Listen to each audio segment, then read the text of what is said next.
जय श्री राम, जय गुरुदेव। आज हम बात करेंगे शारदीय नवरात्र 2024 के बारे में। शारदीय नवरात्र का प्रारंभ सर्व पितृकाली अमावस्या के अगले दिन से शुरू हो जाता है, यानी प्रतिपदा तिथि से शारदीय नवरात्र का प्रारंभ शुरू हो जाता है। और अब हम इस वीडियो में बात करेंगे कि नवरात्र कब से प्रारंभ होंगे, नवरात्र में कलश स्थापना का शुभ मुहूर्त क्या है, और नवरात्र में 9 देवियों के महामंत्र कौन-कौन से हैं, और हमारे नवरात्र में 9 देवियाँ एस्ट्रोलॉजी के अनुसार किन-किन ग्रहों को रिप्रेजेंट करती हैं, जिससे कि हम नवरात्र के समय में अपने ग्रहों को अच्छा कर सकते हैं। और सारे देवी-देवताओं का एक महामंत्र जो आप नवरात्र में अगर उस महामंत्र को बोलकर पूजा करेंगे, तो सभी देवी-देवता आपसे प्रसन्न होंगे। और धन के लिए महालक्ष्मी का सर्वश्रेष्ठ महामंत्र। लेकिन उससे पहले अगर आप मेरे चैनल पे फर्स्ट टाइम आए हैं तो प्लीज़ मेरे चैनल को सब्सक्राइब कर लीजिए, जिससे कि आपको आगे की वीडियोस इजीली अवेलेबल हो सकें। और अगर आपने मेरे पुराने वीडियोस नहीं देखे हैं तो आप मेरे चैनल पर विजिट भी कर सकते हैं। और अब हम बात करते हैं प्रतिपदा तिथि की, यानी प्रथम नवरात्र की। प्रतिपदा तिथि 3 अक्टूबर को सुबह 12:18 पर शुरू होगी और उसकी समाप्ति 4 अक्टूबर 2:58 सुबह तक रहेगी। क्योंकि हमारे शास्त्रों में उदयकालीन तिथि को सर्वश्रेष्ठ माना गया है, इसलिए 3 अक्टूबर को ही नवरात्र का प्रथम नवरात्र माना जाएगा।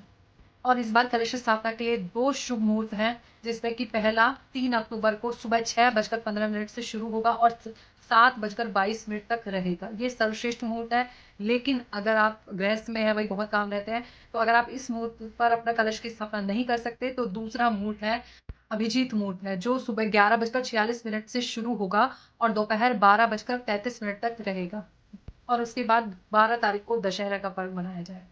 नवरात्रि में 9 दुर्गा के पूजन का विधान बताया गया है। जैसे कि पहले दिन यानी पहला नवरात्र माँ शैलपुत्री के नाम से पूजा की जाती है, दूसरे दिन माँ ब्रह्मचारिणी के नाम से, तीसरे दिन माँ चंद्रघंटा के नाम से पूजा की जाती है, चौथे दिन माँ कुष्मांडा के नाम से पूजा की जाती है, पांचवें दिन माँ स्कंद माता के नाम से पूजा की जाती है, छठे दिन माँ कात्यायनी के नाम से पूजा की जाती है, सातवें दिन माँ कालरात्रि माँ के नाम से पूजा की जाती है, आठवें दिन महागौरी के नाम से पूजा की जाती है, और नवें दिन माँ सिद्धरात्रि के नाम से पूजा की जाए। और आज मैं बताऊंगी कि सामान्य गृहस्थ व्यक्ति माँ की पूजा कैसे कर सकते हैं। प्रथम दिन माँ शैलपुत्री के नाम से पूजा होती है। माँ शैलपुत्री सूर्य का प्रतिनिधित्व करती हैं। अगर आपकी जन्म कुंडली में सूर्य अच्छे परिणाम नहीं दे रहा है, या आपके पिता से आपकी अच्छी नहीं बनती है, या आपकी कुंडली में ग्रहण दोष है जो कि सूर्य और राहु के कंजंक्शन से बनता है, तो आपको माँ शैलपुत्री की पूजा करनी चाहिए। माँ शैलपुत्री का सर्वश्रेष्ठ मंत्र है ह्रीं शिवाय नमः। ह्रीं शिवाय नमः। दूसरे दिन माँ ब्रह्मचारिणी की पूजा होती है। माँ ब्रह्मचारिणी शनिदेव का प्रतिनिधित्व करती हैं। मतलब ब्रह्मचारिणी मतलब अखंडता। अगर आपकी कुंडली में शनिदेव अच्छे परिणाम नहीं दे रहे हैं, शनिदेव की 7.5 ढैया प्रत्यंतर अंतर चल रहा है, तब भी आपको माँ ब्रह्मचारिणी की पूजा करनी चाहिए। ब्रह्मचारिणी माँ को कमल के पुष्प अति प्रिय होते हैं, तो ब्रह्मचारिणी माँ का जो सर्वश्रेष्ठ मंत्र है वो इस प्रकार है ह्रीं श्रीं ब्रह्मचारिण्ये नमः। और नवरात्र के तीसरे दिन माँ चंद्रघंटा की पूजा होती है। चंद्रघंटा माँ चंद्रमा का प्रतिनिधित्व करती है। अगर आपकी जन्म कुंडली में चंद्रमा अच्छे परिणाम नहीं दे रहा है, तो आपको चंद्रघंटा माँ की पूजा करना चाहिए। और साथ में अगर आप कंफ्यूज हैं, क्योंकि चंद्रमा मन का कारक है, अगर आपका मन स्थिर नहीं है, आप कहीं ना कहीं कंफ्यूज हैं, तब भी आपको माँ चंद्रघंटा की पूजा करनी चाहिए। माँ चंद्रघंटा को गुलाब के फूल और सफेद फूल अति प्रिय है।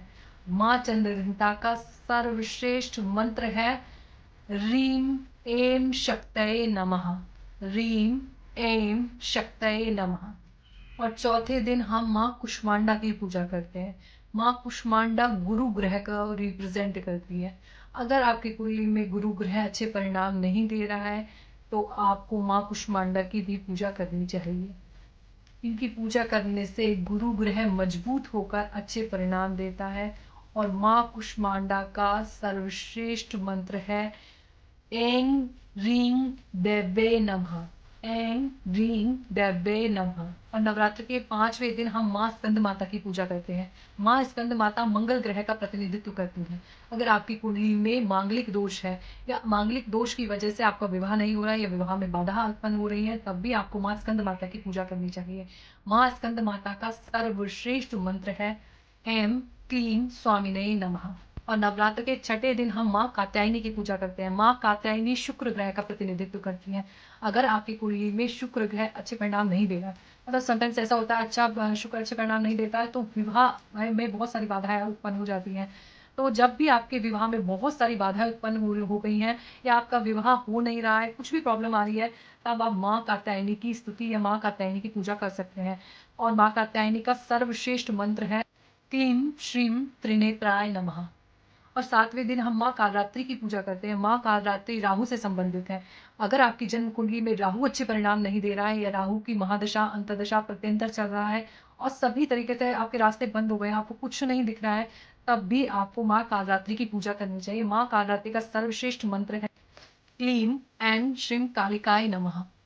और 8वें दिन हम माँ महागौरी की पूजा करते हैं। माँ महागौरी बुध ग्रह का प्रतिनिधित्व करती है। माँ महागौरी की पूजा से हमें वाक सिद्धि और तीव्र बुद्धि मिलती है। माँ महागौरी को हार श्रृंगार या पारिजात के पुष्प अति प्रिय। माँ महागौरी का सर्वश्रेष्ठ मंत्र है श्रीं क्लीं ह्रीं वरदाय नमः। नवरात्र के 9वें दिन माँ सिद्धिरात्रि की पूजा होती है। माँ सिद्धिरात्रि केतु ग्रह से संबंधित है। आपकी कुंडली में अगर केतु अच्छे परिणाम नहीं दे रहा है तो माँ सिद्धिरात्रि की पूजा कीजिए। और माँ सिद्धिरात्रि, जैसे कि नाम में प्रतीत है कि माँ सिद्धिरात्रि सिद्धि देने वाली है। जिनका केतु अच्छा होता है वो माँ सिद्धिरात्रि की पूजा करते हैं, तो वो बहुत अच्छे साधक बन सकते हैं। माँ सिद्धिरात्रि का सर्वश्रेष्ठ मंत्र है ह्रीं क्लीं ऐं सिद्धाय नमः। और नवरात्रों में सभी देवी देवताओं की पूजा आप एक सर्वश्रेष्ठ मंत्र के द्वारा कर सकते हैं, जो इस प्रकार है सदा भवानी दाहिने गौरी पुत्र गणेश, 5 देव रक्षा करें ब्रह्मा विष्णु महेश। और आप देखेंगे कि इस एक मंत्र में सभी देवी देवताओं का वर्णन किया गया है। और अगर आपके घर में धन की समस्याएं हैं तो ये महालक्ष्मी का सर्वश्रेष्ठ महामंत्र है, जिसे आप कमल गट्टे की माला से 108 बार शाम के समय पर नवरात्र के 9 दिन तक करेंगे तो आपको बहुत अच्छे परिणाम मिलेंगे। मंत्र इस प्रकार है ओम श्रीं ह्रीं श्रीं कमले कमलालये प्रसिद्ध प्रसिद्ध श्रीं ह्रीं श्रीं ओम महालक्ष्मीभ्ये नमः। इसी प्रकार आप 9 दिन पंचोपचार पूजन करके धूप दीप प्रसाद नैवेद्य अक्षत पुष्प फल ये सब चढ़ाकर माँ की अच्छे से पूजा कीजिए। और इसी तरीके से इस वीडियो से रिलेटेड या एस्ट्रोलॉजी या न्यूमरोलॉजी से रिलेटेड अगर आप मेरे से कोई प्रश्न पूछना चाहते हैं तो आप कमेंट के माध्यम से भी मेरे से प्रश्न पूछ सकते हैं। और इसी तरीके के इंटरेस्टिंग वीडियोस जो एस्ट्रोलॉजी न्यूमरोलॉजी पर बेस्ड हैं, वीडियोस को देखने के लिए मेरे चैनल को लाइक कीजिए, शेयर कीजिए, कमेंट कीजिए और सब्सक्राइब भी कीजिए। जय श्री राम, जय हनुमान जी।